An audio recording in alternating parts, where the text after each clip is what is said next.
Today we're fixing a problem that someone else created instead of uh,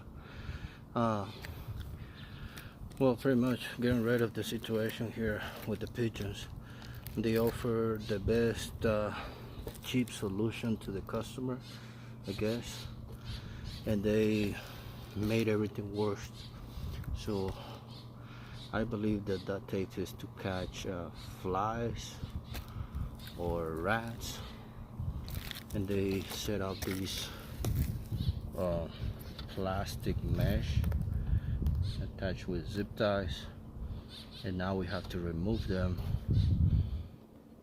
remove the nest under the panels because there's pigeons trapped now, and fix everything properly the way it should be done by professionals, not these part-timers that we have around this area. It's not always good to get the cheapest solution or get the cheapest guy in town. 915-256-8224. We provide solar panel cleaning, and we install bear-proofing mesh around the panels. We also clean roof.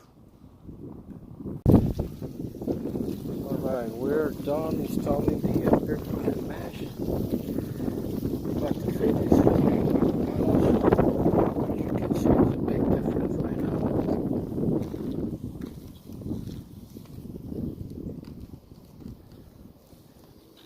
This is a metal plastic coated mesh for the panels. We're not using any screws to fasten the mesh onto the panel. We're using stainless steel clips.